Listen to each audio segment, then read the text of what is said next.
Доброе утро, Эдик Хелшин. С вами снова Лейла. Видите, у нас немножечко припорошило снегом. Но температура плюсовая все равно. Не холодно, но небольшой снежочек. Вот. Пришла покормить свою птицу сегодня. Пока я их выпустила, они, видите, вон аж куда у меня убежали. Не знаю, вот так и хотят туда перейти. Завтра у меня 2 заказа. Вернее, не 2 заказа, а заказ на 2 гусей. Вот, выберу потяжелее которого. Заказы с Ютуба. Не хотела, конечно, продавать, но решила, потому что кое-что нужно купить. Продам гусей и куплю, что мне нужно. Вот так вот, друзья.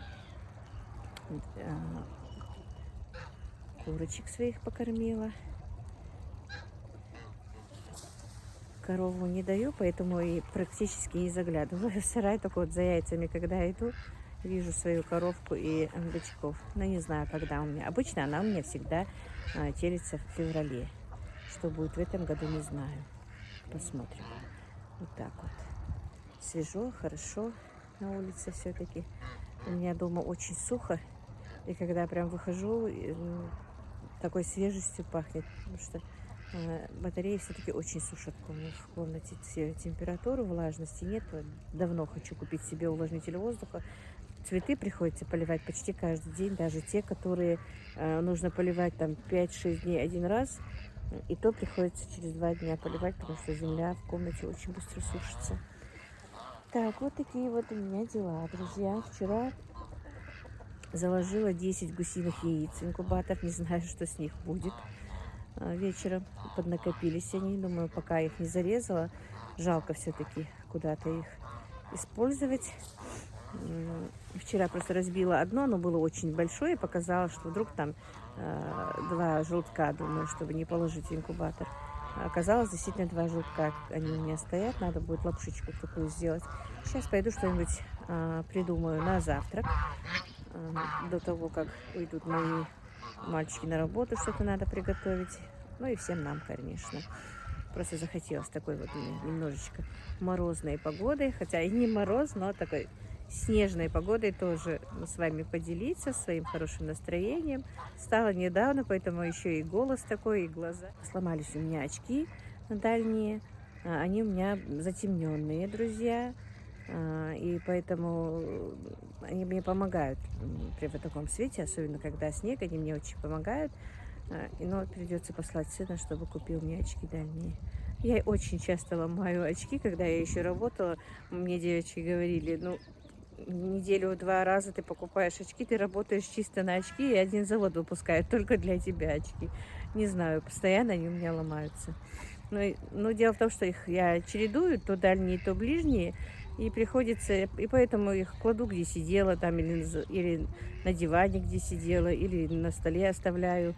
Ну и нечаянно на них тоже кто-то садится, или падают они у меня. Короче, вот с очками я не дружу. Ну вот так, друзья, сейчас пойду быстро приготовлю что-нибудь. Может быть, сниму вам, как я готовлю завтрак. Я давно не снимала, что на завтрак мы делаем. Вот так. Доброе утро всем еще раз. Если у вас такая погода, ну, не знаю, мне нравится такая погода. Как вам? Пошли мы дальше.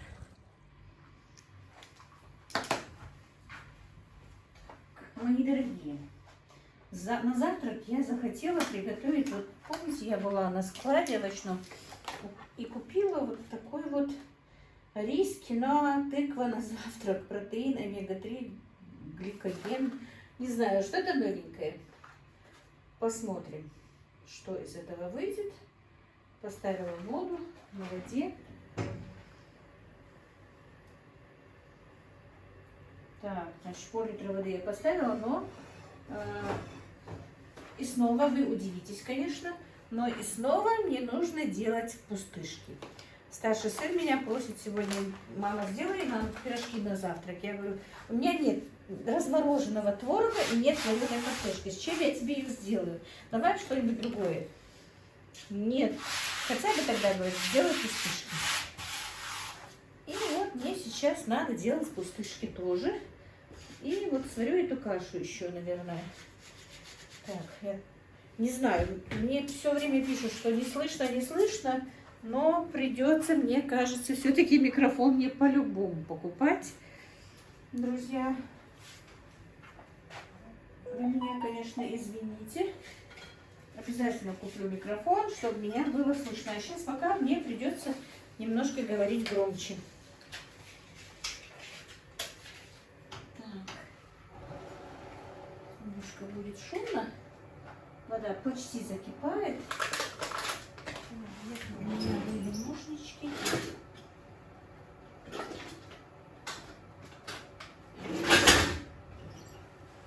Найду кухонные ножнички. Так, не знаю, вот смотрите. Тут рис, тыква такая, не знаю, что за полезность будет. Тыквенные семечки, какая-то киноа, крупа какая-то. Если эти семечки будут вариться, какая польза? Написано, что нужно варить 25 минут. Ну, посмотрим, что такое эта каша. Хочу на обед приготовить суп из чечевицы и что-нибудь на второе приготовлю, не знаю точно что. Из фарша поставила размораживать фарш. Будем что-то готовить из фарша. Так, водичка закипела. Сейчас будем ее закидывать.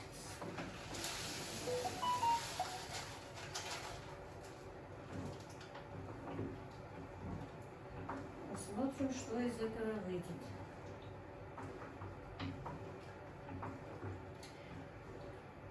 Так, друзья, мой ролик, в котором я рассказывала о обычаях наших про детей и тещ, конечно, многих заинтересовал, много комментариев пишут, хотя еще много чего спрашивают. Ну, тоже потихонечку буду вам говорить об этих обычаях все-таки, рассказывать что-то вам про них. Ну, очень много вопросов. Я, наверное, сделаю еще ролик, буду себе лепить манты, вареники, мне надо заморозки такие делать. И заодно потихонечку вам буду рассказывать. Вот было бы здорово, если бы в прямой эфир выходили бы все и задавали вопросы впрямую. Было бы, конечно, намного интереснее рассказывать и говорить. Ну, сразу бы я могла отвечать. А так я не могу сразу ответить. И поэтому приходится делать вот так вот ролики. Но ничего, будем вам отвечать потихонечку. Друзья, вы спрашиваете, мне нисколечко не сложно, наоборот, мне даже интересно отвечать на ваши вопросы. Если даже они были когда-то заданы, не все же смотрят мои давние ролики, и многим много чего интересно. Так, газ я убавила, ну и пусть варится, посмотрим, я вам скажу, что это такое. Я никогда даже в продаже не видела, и тем более не ела это дело, посмотрим, что будет на вкус. Так, масло греется, но пока сделаю быстро пышки, пока это варится.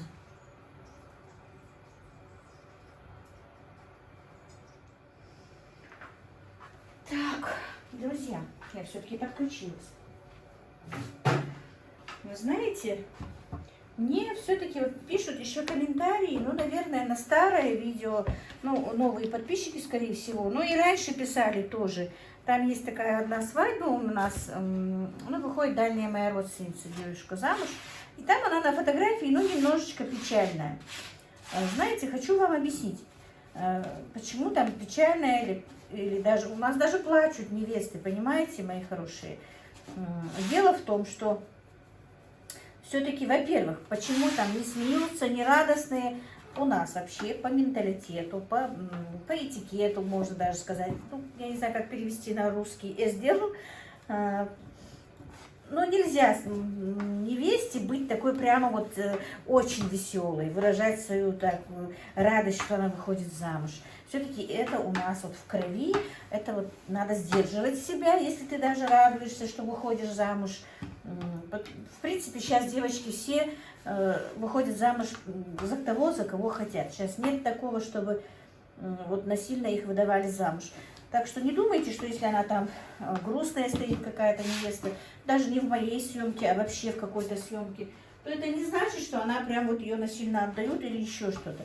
Просто наши девушки настолько скромные, что даже вообще вот бывает иногда, мне не дадут солгать наши женщины, что ну, уже когда мы, вот, например, я, взрослые женщины, пойдем куда-то на свадьбу, и какая-то молоденькая девочка ведет себя, смотрит по сторонам, смотрит, улыбается, разговаривает. Бывают и такие.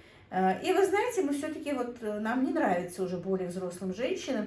И обычно вот так говорят, что ой, как себя развязана эта невеста себя вела, ой, какая она была нескромная, понимаете, даже такое бывает. И поэтому все-таки наши девочки, ну это очень мало таких бывает, но бывают. Хотя, наверное, в этом ничего нет такого, но все равно. Мне, например, нравится, когда девушка, невеста стоит в углу скромно, опустив глазки, и только иногда поднимает глаза. И когда вот, мне очень нравится, когда вот так вот себя ведут девчонки, невестушки молодые, вот когда ведут себя очень скромно, сдержанно, так, если им надо улыбнуться, если, ну, их же тоже с ними, и пацаны, вот, на которые приходят, ну, развязывать язык, который я говорила, они же тоже там и шутки, и что-то, и иногда бывает, что не удержаться, надо рассмеяться, и вот когда невеста все-таки сдерживается, невеста сдерживается и только улыбается, это мне вообще, знаете, мне так нравится, что вот девочка вот, умеет себя вести, вот, сдержаться, не улыбнуться, или вот если даже кто-то ее что-то спросил, даже если она может говорить, если она так тихо-тихо в полголоса ответит на это, или даже не то, что в полголоса, а просто даже кивком головы, или просто даже глазами ответить, что да, вот это мне нравится. И мне нравится, и всем, конечно, старикам, пожилым это тоже нравится, чтобы вот, действительно невеста была скромная. И мне бы тоже, конечно, не хотелось же, чтобы про мою невестку говорили, что ой, как она нескромно стояла, как она всех разглядывала. Так что вот поэтому, только поэтому обычно вот кажется, что стоят девочки печальные, понимаете? А так, конечно, во-первых, они еще, у них такой мандраж бывает. Мне самой иногда, вот когда девочки выходят замуж, даже сейчас, хочется плакать, когда они выходят из дома. Ну вот само по себе накатывает. Все-таки это очень волнительно. И они, конечно, переживают. Они оставляют свой дом, там сколько бы лет там они не прожили, и идут в чужой дом, в котором, может быть, кроме своего жениха, они кого-то и не знают. Не может быть, а в большинстве случаев не знают. И кто знает, им, конечно, сложно сегодня оставить свой дом и войти в чужой дом полностью. Конечно, они переживают, конечно, у них какой-то мандраж, и это бывает, и скромность бывает. Так что не думайте, мои хорошие, что вот у нас вот насильно выдают замуж, или поэтому, или что-то там случилось, они поэтому вот так вот огорченные бывают. А вы не поверите, какая я была зареванная, когда вышла замуж. Я ревела до конца, пока меня везли. А везли меня больше часа, почти 2 часа, наверное, мы ехали. Об этом надо тоже рассказать, какой невестой я была и что было, но потом, не сейчас. А то пошла я про невест, про воспоминания.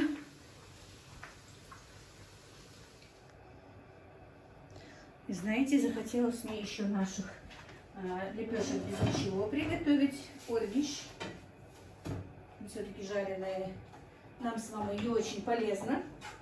Друзья, у меня есть рецепт, но везде рецепт лепешек, который... Это тот же рецепт. Вы знаете, когда вы, ну, иногда бывает без хлеба, что и пойти в магазин далеко неохота. Это очень спасает. Во-первых, они вкусные.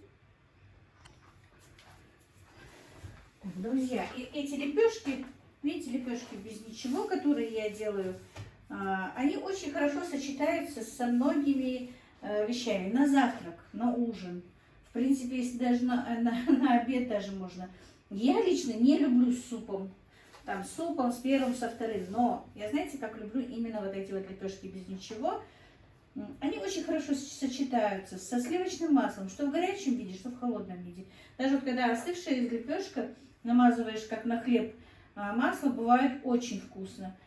Потом с молоком вкусно пить молоко в прикуску с хлебом этим, ну с лепешками этими, с сыром. со сметанкой, вот со всеми этими вещами очень хорошо идет это сочетание. Очень, видите, какие воздушные, мягкие, легкие, видите, и очень вкусные. Так, друзья, у меня на кухне свет то включается, то выключается, хоть и день, но из-за того, что у меня такое плохое освещение на кухне, я вам говорила, что у меня тут постоянно горят лампочки. А у нас очень плохое электричество. Так, достала я клубничное варенье, принесла.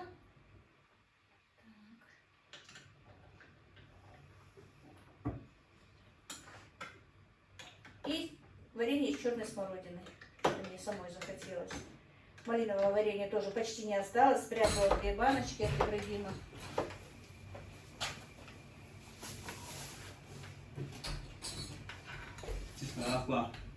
А?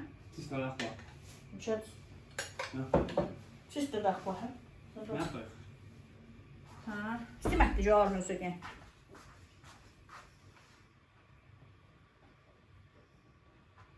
В этом году варенье делала по-новому, это клубничное. Мне не понравилось. Мадина мне какой-то рецепт давала, что вот дочка моя прокрутить сначала клубнику, одну прокрутить, а вторую уже, ну, половину прокрутить, половину добавить целыми. Мне не нравится.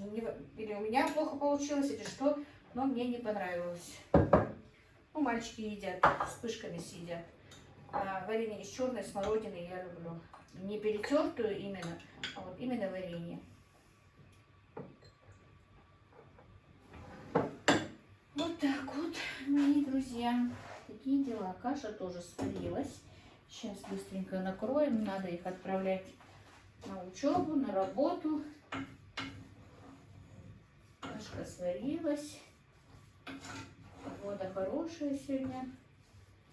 Настроение хорошее. Представляете, вчера целый день вроде бы ныли мои костяшки. Сегодня нет. Машаллах, не болят. Сегодня у меня такое бодрое настроение. Ничего не болит. Все хорошо. Я надеюсь, у вас тоже у всех, друзья, все хорошо. Так, снимаю, не показывая себя. Не могу никак наладить камеру. Так, друзья, вот каша какая у нас получилась. Не знаю. Видите? На вкус вроде бы так, приятное. Но вот послевкусие какое-то вот, не могу сказать, какое вот, то ли... Ну, видимо, тыквой отдает вот такой запах сладости послевкусие. А так вкусное вроде бы. Ну вот положила, не знаю, кто из нас будет кушать. Ну вот, наш скромный завтрак. Вы меня, конечно, извините. Вот так вот. Наши лепешки, лечо. Старший сын захотел лечо. Клубничное варенье. Ибрашка побежал еще из-за аджика. Он у нас любитель аджики. Просто, друзья, уже корова в запуске давно. Вот, все-таки очень ощущается, что нет молочной продукции дома, но я ее не покупаю, если честно. То было бы хорошо, если был бы еще сыр и сметанка, конечно, но ничего, мы потерпим. Неделю с лишним только давно, еще и не так уже давно, дней 10 только я ее запустила, как и 10 дней, по-моему, нету. Но ощущается, что вот нету моей коровки, вернее, не коровки, а молочки мои. Вот так вот, друзья, кто завтракает, всем приятного аппетита. Нам тоже приятного аппетита. Наверное, не хотела накрытый показывать, спешать, нам надо ехать, давай быстрее. Но все-таки решила вам заснять. Самое главное, друзья, завтрак из ничего. Ну вот нет ничего вроде бы, только мука, кефир. И вот, пожалуйста, пышки без ничего. Также печеная лепешка без ничего, на соде, она безвредная. Ну, по крайней мере, не вредная, так как дрожжевой хлеб. Ну, а кашу можно не такую, можно любую кашу сварить на завтрак. Так что ничего, вот так вот, если вдруг нет изысков, ничего страшного, зато сытно. Может быть, калорийно, но сытно. Так, ну вот как-то так, друзья. На этом я, наверное, свой сегодняшний такой небольшой короткий влог закончу. И пока вот мои мальчики не зашли, может быть, да расскажу, что вот когда в действительности я выходила замуж, как только ко мне подошла моя бабушка, обняла меня уже в свадебном наряде, обняла меня и стала мне делать пожелания, я как начала плакать, вот больше не смогла остановиться. И до точки моей, до того, как мне надо ехать, ну, надо было очень далеко, я жила в Осетии, и в дальнем дальнее село вышла замуж. Я практически всю дорогу проревела, у меня были распухшие глаза, распухший нос, была страшная и некрасивая, ни копейки, ни капельки макияжа. Ну, познакомила же нас, все это сватовство, все сделала моя старшая заловка. И оказывается, ее, все, говорит, гости, которые уходили, она не подходила ко мне просто. Говорили, ты что, кого ты привела, что за невеста? Она говорит, я удивилась. И, говорит, заскочила быстренько, ну что ж там такое? Смотрю, говорит, стою в углу, стоит, говорит, в углу с огромным носом, зареванная, красная, вся с красными глазами. А я еще так сильно похудела, я не знаю, я страшно волновалась, друзья. Поэтому не осуждайте нас, если там у нас на свадьбах девочки вот такие вот печальные стоят. Мы действительно, вот у нас огромный мандраж перед этой свадьбой бывает, потому что, конечно, наши обычаи, наши традиции немножко сложнее. Я не говорю, что они плохие, они очень хорошие. Дело в том, что нам чуть-чуть посложнее, мы не можем, во-первых, ну вот действительно это очень волнительный день. Это волнительный день для любой девочки, женщины. Но просто в действительности этот мандраж не проходит. И я иногда, вот когда вот уже даже вот сейчас, когда я хожу куда-то на свадьбу и вижу, вот только невеста пришла, она такая потерянная, растерянная, бедная, не знает, что ей делать, я сразу подхожу к ней и говорю, успокойся, вздохни, успокойся, ничего страшного, сейчас все будет нормально, только успокойся, сделай вдох и встань спокойно. И знаете, я их успокаиваю вот так, они успокаиваются. Потому что сразу бывает видно, что некоторые девочки сильно теряются, когда вот только заходят в новый дом. Некоторые, конечно, держатся, умеют себя сдерживать. Люди разные, просто надо их понимать. Все-таки очень волнительный момент, когда ты выходишь замуж.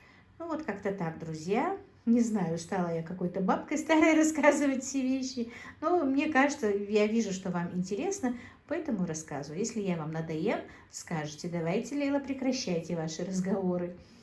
Ну вот как-то так, друзья. На сегодня я закончу.